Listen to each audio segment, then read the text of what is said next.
اے اللہ، آپ کے فضل اور مہربانیوں کی کوئی کمی نہیں۔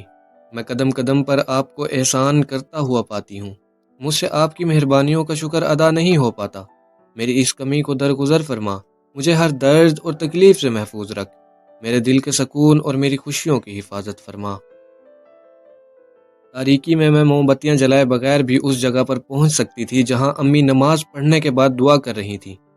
میں بچپن سے یہ دعا سنتی آ رہی تھی اور بچپن سے امی کو لاؤنج میں اسی جگہ پر نماز ادا کرتے دیکھتی آ رہی تھی کہ اب اگر مجھے آنکھیں بند کر کے گھر میں کسی بھی جگہ کھڑا کر دیا جاتا تو میں صرف امی کی آواز کے سہارے کسی چیز کو چھوئے بغیر مقناطیس کی طرح اس جگہ پہنچ جاتی جہاں وہ نماز ادا کرتی تھی۔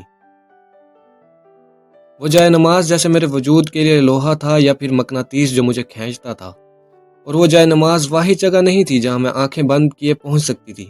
گھر میں دوسری جگہ کچن کی وہ کیبنیٹ تھی جہاں موم بتیاں ہوتی تھیں، اور میں تاریکی میں بھی اس کیبنیٹ کو کھول کر بغیر ٹٹولے باری باری ساری موم بتیاں نکال سکتی تھی، بغیر انہیں الٹا سیدھا کیے، بغیر انہیں گرائے، اور پھر ماچس کی تیلی سے ان کو روشن کرنے کے لیے مجھے کسی جدوجہد کی ضرورت نہیں کرنی پڑتی تھی۔ میں دیکھے بغیر ماچس کھولتی، ٹٹولے بغیر تیلی نکالتی، اور کسی ہچکچاہٹ کے بغیر اسے ٹیڑھا کر کر رگڑتی۔ مجھے کبھی دوسری کوشش نہیں کرنی پڑتی تھی۔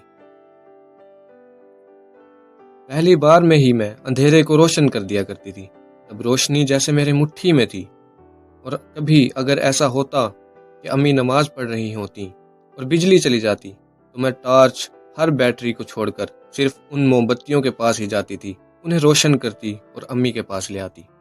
روشنی، جائے نماز، دعا اور خدا، گھر کے اس کونے میں سب کچھ تھا۔ خدا سے میرا پہلا تعارف میری ماں نے کروایا تھا۔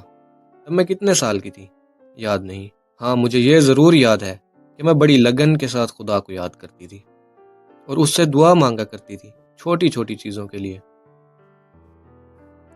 آج بابا گھر جلدی آ جائیں، آج بابا مجھے باہر سیر کو لے جائیں، آج میں بیمار ہو جاؤں تاکہ مجھے اسکول نہ جانا پڑے، آج امی مجھے آئس کریم کھلا دیں، آج بابا میری پاکٹ منی بڑھا دیں، آج امی ناشتے کی ٹیبل پر مجھے دودھ کا گلاس پینے کے لیے نہ دیں، بابا مجھے اسکول کے ٹرپ کے ساتھ باہر جانے دیں، آج ٹیچر میرے ہوم ورک پر سٹار دیں، آج میں اسکول میں ہونے والی ریس میں جیت جاؤں، آج بابا ہمیں ماموں کے گھر لے جائیں، آج میری دوست مجھ سے ناراضگی ختم کر لے۔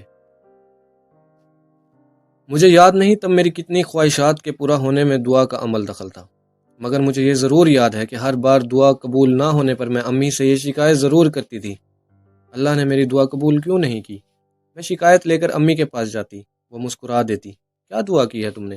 وہ مجھ سے پوچھتی، میں نے اللہ سے یہ دعا کی تھی کہ میں فرسٹ آؤں۔ مجھے تجسس ہوتا اور میں اپنی سیکنڈ پوزیشن بھول جاتی۔ دل سے دعا اس طرح مانگتے ہیں کہ انسان ہر وقت صرف ایک ہی چیز مانگے جو اسے چاہیے ہو۔ امی مجھے بڑی سنجیدگی سے بتانا شروع کرتی، اور اگر ایک سے زیادہ چیزیں چاہیے ہوں تو مجھے یکدم الجھن ہوئی، مگر ایک وقت میں تو کوئی ایک ہی چیز بہت زیادہ چاہیے ہوتی ہے، دوسری کسی بھی چیز سے زیادہ۔ امی کہتی، کوئی ایسی چیز یا دعا جس کے آگے باقی تمام چیزیں اور دعائیں غیر ضروری لگیں، امی کہہ رہی تھی۔ پھر میں جلدی سے پوچھتی، اور دعا کرتے ہوئے ذہن میں کوئی دوسری چیز نہیں آنی چاہیے، کوئی بھی دوسری چیز۔ امی مجھے سمجھاتی اور میں سمجھ جاتی۔ اگلے کئی گھنٹے میں امی کی باتوں کے بارے میں سوچتی رہتی، واقعی میری دعا کیسے قبول ہو سکتی تھی؟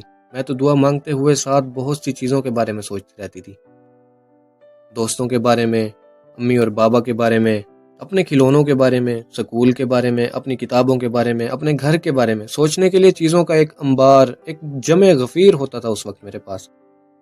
ٹھیک ہے، اگلی ٹرم میں دل سے دعا مانگوں گی، صرف زبان سے نہیں، میں امی کی وضاحت سے مطمئن ہوتے ہوئے طے کرتی۔ اگلی ٹرم میں ساری دعاؤں کے باوجود سیکنڈ بھی نہیں آئی، میری تھرڈ پوزیشن تھی، اور میں بے حد خفا، مگر اس بار تو میں نے دل سے دعا مانگی تھی۔ میں ایک بار پھر امی سے شکایت کرتی، ہو سکتا ہے اس بار کسی اور نے تم سے زیادہ دل سے اللہ سے مانگا ہو۔ امی کہتی، میں ناراض ہوتی، یہ کیا بات ہوئی؟ مجھے امی کی بات سمجھ نہیں آئی، کیا اب اللہ بھی دعاؤں کا کمپٹیشن کروایا کریں گے؟ میں پوچھتی، آپ تو کہتی ہیں کہ وہ ہر ایک کی دعا قبول کرتے ہیں۔ میری ناراضگی میں اور اضافہ ہوتا۔ لیکن اگر ایک چیز ایک ہی وقت میں دو لوگ مانگ رہے ہوں تو پھر یہ تو طے کرنا پڑے گا کہ کس کی دعا قبول کرنی چاہیے اور کس کی نہیں۔ امی مجھے سمجھاتی، مجھے اس بار امی کی فلسفی سمجھ نہیں آئی۔ میرے نزدیک ایک ایک چیز دو لوگ کے مانگنے کا مطلب تھا کہ اللہ مجھے اور دوسری لڑکی دونوں کو فرسٹ پوزیشن دلوا دیتے اور بس بات ختم۔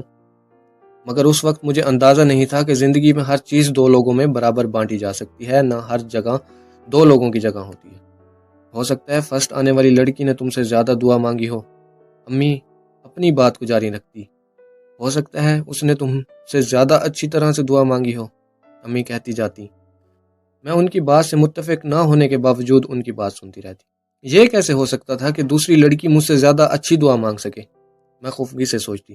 اور یہ بھی کیسے ہو سکتا تھا کہ دوسری لڑکی ہر وقت ہی دعا مانگتی رہتی ہو؟ میں اسے پوائنٹ پر بھی متفق نہیں تھی، مگر پھر یہ کیسے ہو گیا کہ میں فرسٹ نہیں آئی اور دوسری لڑکی فرسٹ آ گئی؟ مجھے یہ حقیقت الجھاتی۔ اچھا ٹھیک ہے، اگلی بار میں اس سے بھی زیادہ دل کے ساتھ دعا کروں گی، میں ایک بار پھر سے پہلے کی طرح طے کرتی۔ میں نے زندگی میں دعا کرنا اسی طرح سیکھا تھا، اور مجھے یقین تھا کہ مجھے دعا کرنا آ گیا تھا۔ اس وقت کے ساتھ ساتھ میری دعا میں اثر بھی آ گیا تھا، کم از کم مجھے اس وقت یہی لگتا تھا، اور صرف مجھ کو نہیں، اور بھی بہت سے لوگوں کو۔ اور جس شخص کو یہ یقین ہو جائے کہ اس کی دعا میں اثر ہے، اس کے پاؤں پھر زمین پر کہاں ٹکتے ہیں؟ میرے پاؤں بھی زمین پر نہیں ٹک رہے تھے۔